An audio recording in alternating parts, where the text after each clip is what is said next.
Salut à tous, c'est Alex Molic. J'espère que vous allez bien les amis et qu'aujourd'hui vous êtes prêts à en apprendre un peu plus sur le constructeur suédois Koenigsegg. Et oui, voici la première partie sur mon sujet consacré aux constructeurs indépendants haut de gamme que sont Koenigsegg et Pagani. Vous trouverez peut-être ça marrant, peut-être pas, mais à la base j'avais écrit et filmé l'épisode sur Pagani avant celui-ci. Mais vous avez été tellement nombreux à me parler des Koenigsegg FE, les fameuses Final Edition, que je me suis dit, bah tiens, allons-y, on commence par Koenigsegg. Vous savez pas ce que c'est? Bah ça tombe bien, on a plus de 10 minutes devant nous pour en parler. Du coup, vous l'aurez compris, il s'agit ici de la première partie consacrée à Koenigsegg. Et la deuxième partie sera donc consacrée à... Pagani. Non mais vous avez déjà lâché ou quoi? Ah, Koenigsegg. Le petit constructeur suédois peut paraître méconnu du grand public. On connaît les voitures, on connaît leur conquête en matière de vitesse, mais connaissons-nous vraiment Koenigsegg? Eh bien les amis, j'espère que cette vidéo sera l'occasion d'en apprendre un petit peu plus sur cette marque. Avant toute chose, sachez quand même que ce n'était pas un exercice facile. Cela m'a demandé beaucoup de temps et beaucoup de recherche. Qu'est-ce que je ne ferais pas pour vous quand même? Du coup, dites-vous qu'il y aura très certainement des erreurs, des imprécisions, des oublis, mais également des choix à faire. Car oui, je ne peux pas tout aborder, je ne suis malheureusement pas subventionné comme Arte. Quoi qu'il en soit, j'espère quand même que ça vous plaira et que vous allez partager la vidéo partout, car putain qu'est-ce que c'était du boulot. Allez, c'est parti pour Koenigsegg.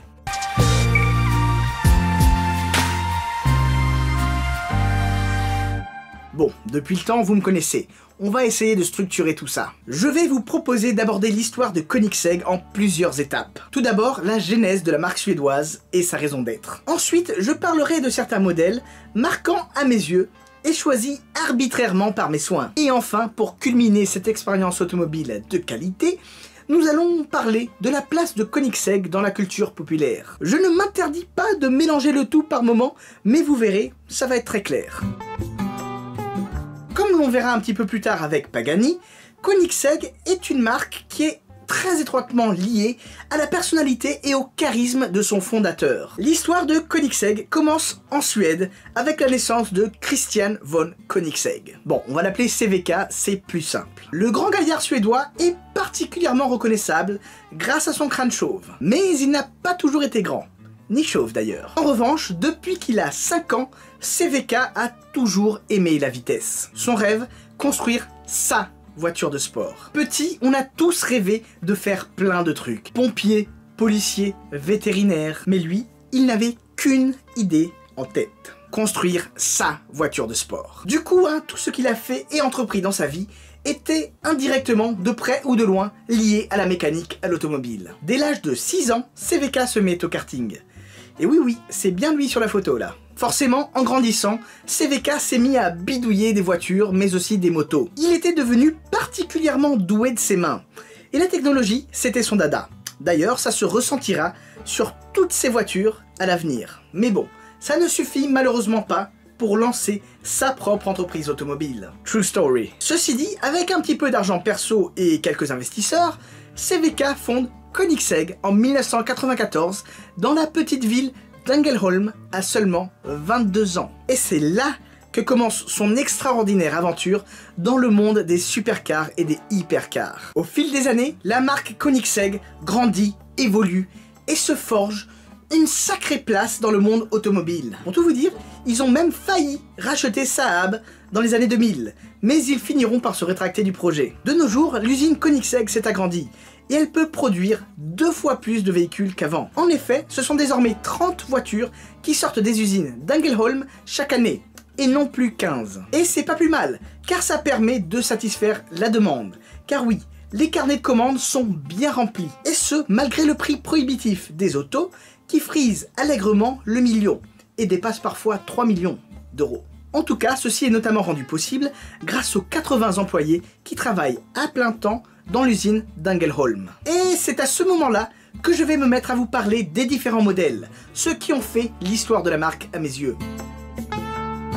Ce qui est assez marrant, c'est que la marque a été fondée en 1994, mais le premier prototype n'a été présenté qu'en 1997 au Festival de Cannes. Mais ce n'est qu'en 2002 que la commercialisation de la première Koenigsegg débute. Son nom, la CC8S. Seulement 6 exemplaires de la Koenigsegg CC8S ont été construits à travers le monde. Sous le capot, la Koenigsegg CC8S tire jusqu'à 655 chevaux et 750 Nm de couple d'un V8 4,7 litres tiré de chez Ford. Toutefois, dès son premier modèle, Koenigsegg a réussi à se forger une réputation, et une bonne réputation. Pour commencer, grâce aux formes inhabituelles de l'auto, un sacré coup de crayon qui détonne à l'époque. Ou encore grâce à sa VMAX de 390 km/h et le 0 à 100 abattu en 3,5 secondes. Même l'ex-présentateur de Top Gear, Jeremy Clarkson, en a dit du bien à l'époque. C'est assez rare pour être relevé. Personnellement, je pense que ce qui a fait le succès de Koenigsegg, c'est notamment l'ingénieux mécanisme d'ouverture des portes, complètement unique dans le monde automobile. Il s'agit du Dihedral Synchro-Helix Actuation System. Je me suis permis de vous la faire en anglais car à la traduction c'était pas facile. Depuis le temps, l'ingénieux système a été amélioré. Toutefois, il faut toujours et encore faire attention lorsque tu ouvres les portes à ne pas taper le trottoir. Donc bon, si un jour vous êtes dans une Koenigsegg et que vous devez ouvrir une porte, faites gaffe quand même. Puis vint ce que j'appelle la génération DCC, comme la CCR ou la CCX. Alors, non pas que j'ai pas spécialement envie d'en parler, loin de là, mais à mes yeux, ces modèles n'ont pas laissé une marque indélébile dans l'histoire automobile. Or, comme je vous ai dit dans l'intro, il faut aussi faire des choix. Et le fait est que ces modèles m'ont beaucoup moins marqué que ceux qui va suivre. Du genre la Koenigsegg CCXR de 2007. Une bête animée par un V8 de 1018 chevaux et 1060 Nm de couple. Vous l'aurez compris, ça fait déjà plus de 10 ans que Koenigsegg flirte avec les milliers dans ses fiches techniques. À titre personnel, c'est très certainement le modèle qui m'a le plus marqué dans toute l'histoire de la marque. Pourquoi? Car il s'agit tout simplement de la première Koenigsegg que j'ai vue hors salon. En plus, ce n'était pas n'importe quel modèle.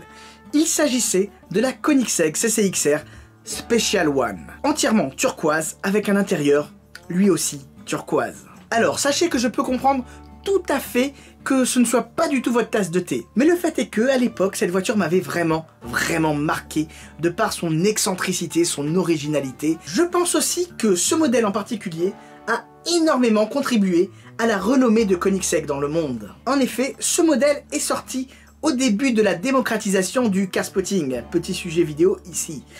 Et du coup, la voiture était vue tout simplement partout. Elle était prise en photo partout et partagée sur toutes les plateformes, sur tous les réseaux sociaux. On la voyait partout. Et du coup, on voyait Koenigsegg partout. Sinon, accessoirement, la Koenigsegg CCXR est également la première supercar écologique de l'histoire. Enfin, si on peut dire ça comme ça. En effet, la CCXR peut rouler d'une part avec de l'essence et d'autre part avec de l'E85 du bioéthanol. Mais bon, je pense que la majorité des gens ne retiendront que la couleur turquoise de la CCXR Special One. Que voulez-vous? Mais c'est en 2010 que Koenigsegg devient vraiment incontournable avec la présentation de leur nouveau modèle, la Koenigsegg Agera.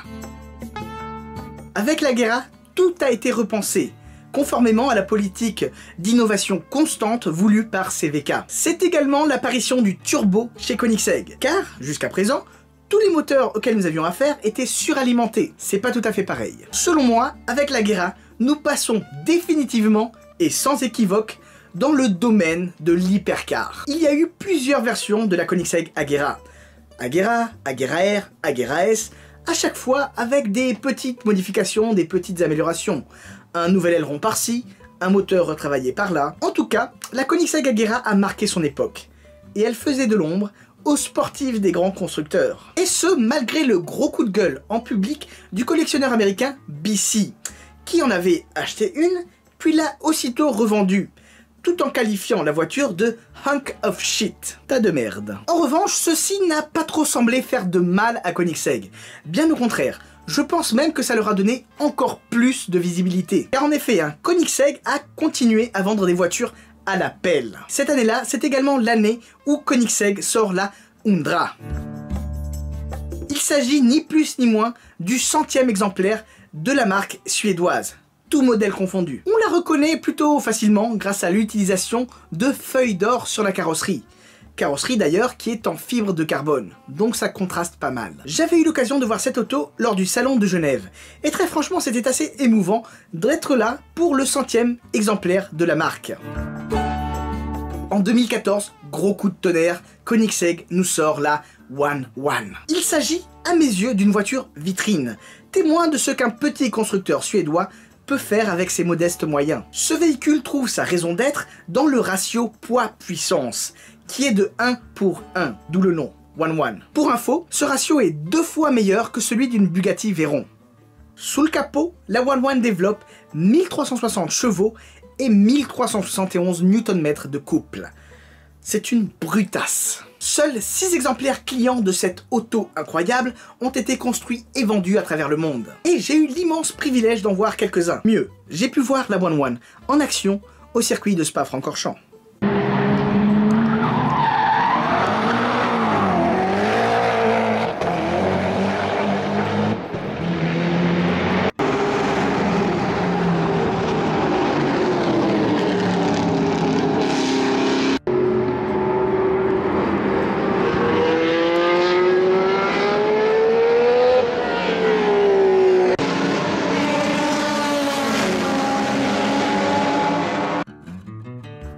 Passons désormais à la Koenigsegg Agera RS, la version ultime du modèle Agera. J'ai eu l'incroyable privilège de pouvoir faire un tour dedans, et le psst des turbos est tout simplement assourdissant. Tu sens que t'es pas dans une voiture normale. Qui plus est, c'était pas n'importe laquelle, hein. Il s'agissait de la plus belle à mes yeux, la Koenigsegg Agera ML, particulièrement colorée.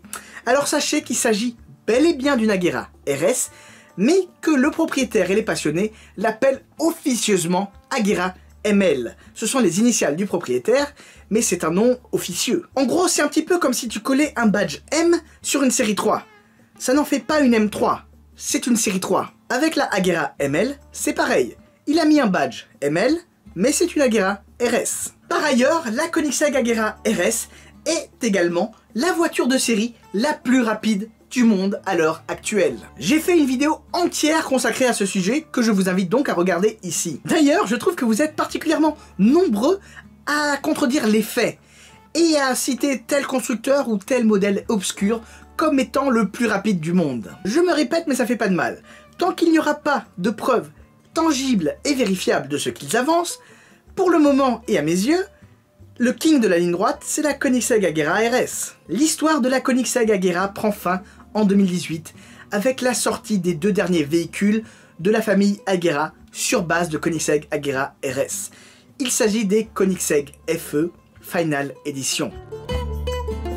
Ces 2 véhicules s'appellent respectivement Thor et Vader. Vader avec un petit tréma sur le A. Je sais pas trop comment ça se prononce pour le coup. En tout cas, vous avez été très nombreux à me parler des Koenigsegg Final Edition et à vouloir que je vous en parle. Eh bien, je pense et je sens que vous allez être déçus. Car, mis à part vous dire que c'est les 2 dernières Koenigsegg Agera produites, il n'y a pas de quoi écrire un livre. Les 2 sont très similaires. Elles possèdent le même moteur, dérivé de la Koenigsegg One One, celui de le V8 de 1360 chevaux. Les 2 ont des appendices aérodynamiques uniques pour les 2 derniers modèles, comme les jupes latérales ou encore le splitter avant.